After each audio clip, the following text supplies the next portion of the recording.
இந்த நிகழ்ச்சியை பார்த்து கொண்டிருக்கும் நேயர்கள் அனைவருக்கும் வணக்கம்.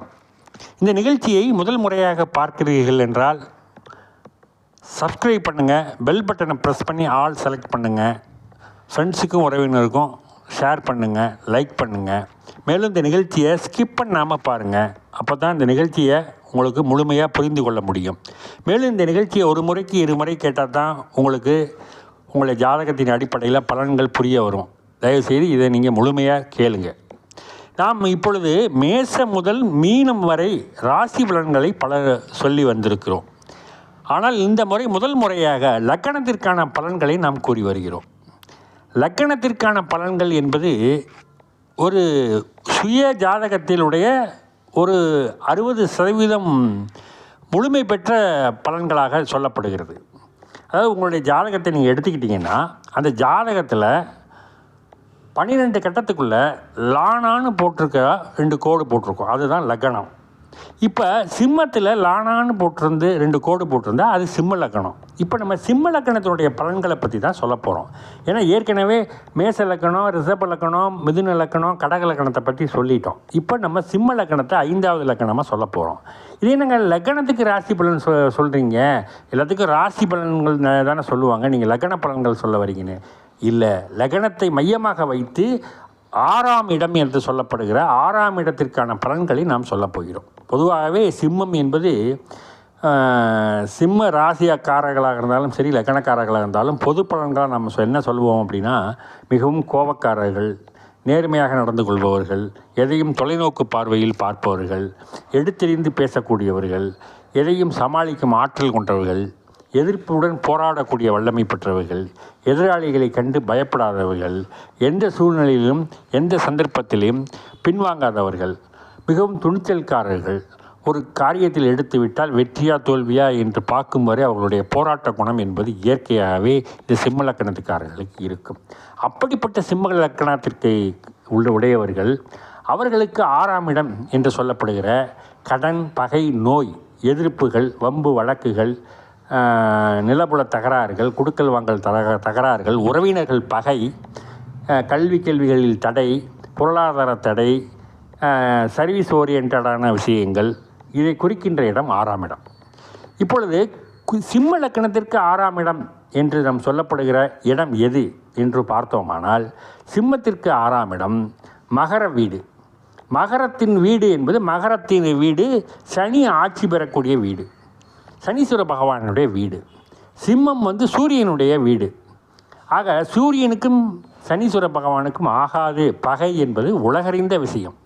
அப்பொழுது சிம்ம லக்கணத்திற்காரர்களுக்கு 6ஆம் இடமாக சனீஸ்வரனுடைய வீடு வருவதனால் இந்த 6ஆம் அதிபதியினுடைய பலன்கள் எவ்வாறு இருக்கும் என்பதை நாம் இப்பொழுது துல்லியமாக இங்கு கூறவிருக்கிறோம்.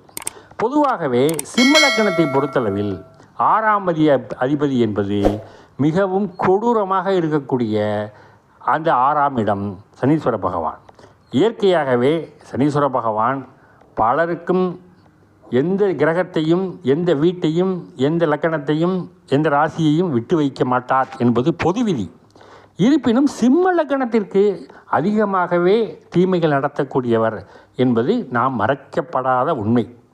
சிம்ம லக்கணத்திற்கு 6ஆம் இடம் என்பது மகரம் வீடாக வருவதினால், மகரத்திலே சனீஸ்வர பகவான் ஆட்சி பெறுவதினால் 6ஆம் இடத்தினுடைய பலன்கள் விபரீதமாக கொடூரமாக இருக்கும் என்பதை உணர்த்தத்தான் நாம் வேண்டி உள்ளது.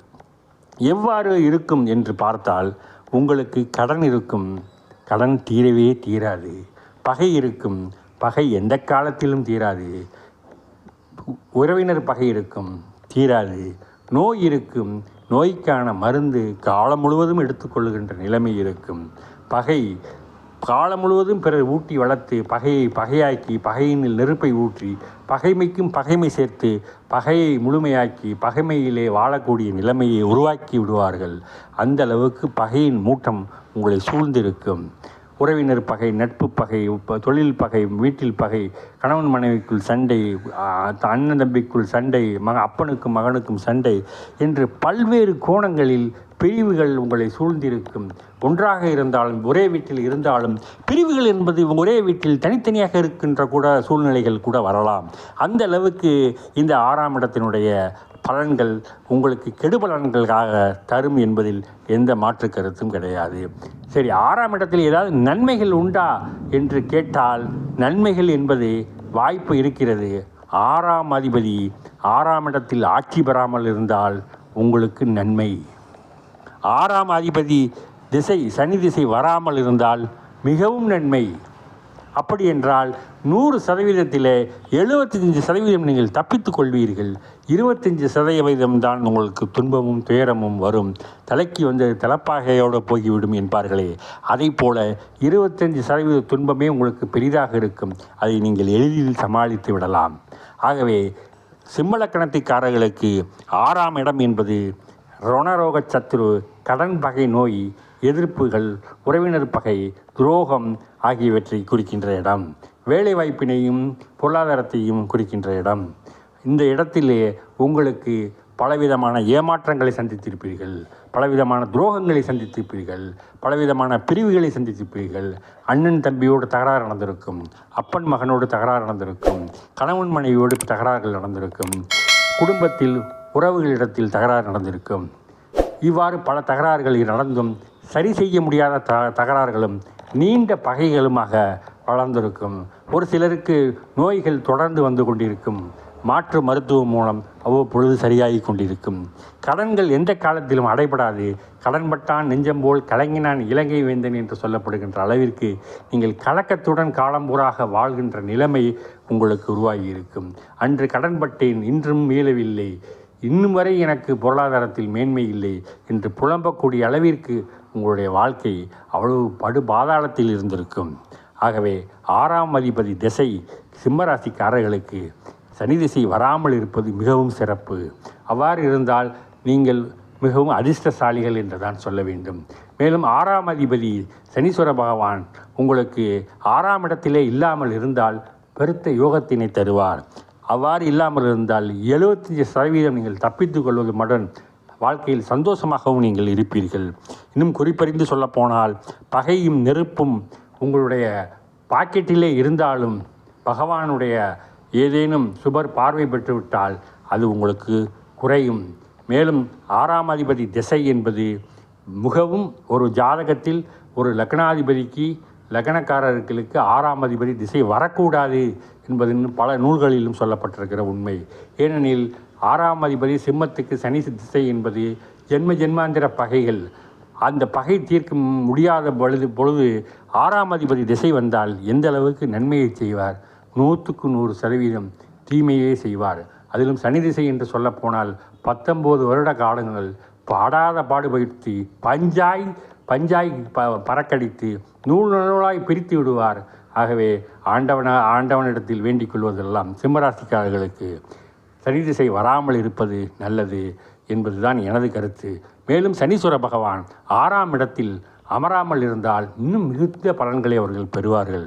அவர்கள் மோதல் போக்கினை கடைபிடித்து விட்டு சமாதான போக்கினை கையாண்டார்கள் என்றால், எல்லோரிடத்திலும் அன்பு செலுத்தினார்கள் என்றால், சிம்ம லக்னக்காரர்கள் வாழ்வினில் பல சிரமங்களிலிருந்தும் சோதனைகளிலிருந்தும் விடுபடுவார்கள். அவர்கள் விநாயகப் பெருமானை வணங்கி வந்தால் எப்பேற்பட்ட தீய சக்திகளிலிருந்தும் தடைகளிலிருந்தும் தோல்விகளிலிருந்தும் விடுபடுவதற்கு சரியான வாய்ப்புகளை அவர் அமைத்து கொடுப்பார். தேவையான உதவிகள் கிடைக்கும். தேவையான நேரத்திலே தேவையான உதவிகளை தேவையான நபர்களிடமிருந்து கண்டிப்பாக பெறுவார்கள். பெற்று வாழ்வினில் முன்னேற்றத்திற்கு கண்டிப்பாக வழிவகுத்து கொடுக்கும். பெரிய அளவில் சாதிக்க முடியவில்லை என்றாலும், சாதிப்பதற்கு தோல்விகள் தொடர்ந்து வந்தாலும், சமாளித்து நிற்கக்கூடிய ஆற்றலை மனதில் இருந்தாலும் அதற்கான வாய்ப்புகளும் வந்து கொண்டிருக்கிறது. அதற்கு இந்த சிம்ம லக்கணத்திற்காரர்கள் விநாயகப் பெருமானை சங்கடகர சதுர்த்தியின் போது வழிபட்டு வந்தால் மிகவும் சிறப்பு. மேலும் இந்த சிம்ம லக்கணத்திற்காரர்கள் 6ஆம் இடத்தினுடைய அதிபதி மிகவும் சிரமங்களையும் சிக்கல்களையும் துன்பங்களையும் துயரங்களையும் வேதனைகளையும் இதுவரை அனுபவித்து வந்திருப்பீர்கள், அனுபவித்து கொண்டிருப்பீர்கள். இருப்பினும் இந்த சிம்ம லக்கணத்துக்காரர்கள் ஒரு முறை உங்களுடைய ஜாதகத்தை எடுத்து பார்த்து, உங்களுக்கு 6ஆம் இடத்தில் சனீஸ்வர பகவான் இருக்கிறாரா, சனி திசை நடக்கிறதா, சனீஸ்வர பகவான் 6ஆம் இடத்தில் இல்லாமல் வேறு வீட்டில் இருக்கிறாரா, சனி திசை இப்பொழுது வரவில்லையா என்று தெரிந்து கொண்டால் உங்களுக்கு சந்தோஷமாக இருக்கும். எதிர்காலத்திலே நீங்கள் உங்கள் திட்டங்களை வழிவகுத்துக் கொள்வதற்கு நல்ல வாய்ப்புகளாகவும் அமைந்துவிடும். ஆகவே சிம்ம லக்கணத்துக்காரர்களை பொறுத்தளவில் எதிரையும் எதிர்நோக்கி நிற்கும் பலம் பெற்றவர்களாக இருந்தாலும் யானைக்கும் அடி செருக்கும் என்று சொல்லுவார்களே, அதை போல இந்த சிம்ம லக்கணத்துக்காரர்களுக்கு சறுக்கலாக்கி சறுக்களிலே சறுக்கிவிட வைத்து காலம்பூராம் உங்கள் வீழ்ந்ததை எழ வைக்காமல் இருப்பதற்கு இந்த 6ஆம் இடம் பலவிதமான தந்திரங்களை செய்து உங்கள் முன்னேற்றத்தை கெடுக்கும். ஆகவே மிகவும் நீங்கள் கவனமாக இருந்து உங்கள் ஜாதகத்தை ஒரு ஜோதிடரிடத்தில் எடுத்துட்டு போய் காண்பித்து 6ஆம் இடத்தின் பலன்களை தெரிந்து கொண்டு சனி திசை வருகிறதா, சனி 6இல் அமர்ந்திருக்கிறதா இல்லையா என்பதை நீங்கள் தெரிந்து கொள்வது உங்கள் எதிர்காலத்திற்கு உதவும். மேலும் நீங்கள் விநாயகரை வழிபட்டு வந்தால் தடைகள் முழுமையாக விலகி வாழ்க்கையில் பல வெற்றிகளை பெறுவீர்கள். இந்த நிகழ்ச்சியை பார்த்து கொண்டிருக்கிற சிம்ம லக்கணக்காரர்கள் இதுவரைக்கும் சப்ஸ்கிரைப் பண்ணலைன்னா தயவு கூர்ந்து இந்த நிகழ்ச்சியை சப்ஸ்கிரைப் பண்ணுங்கள். நன்றி, வணக்கம்.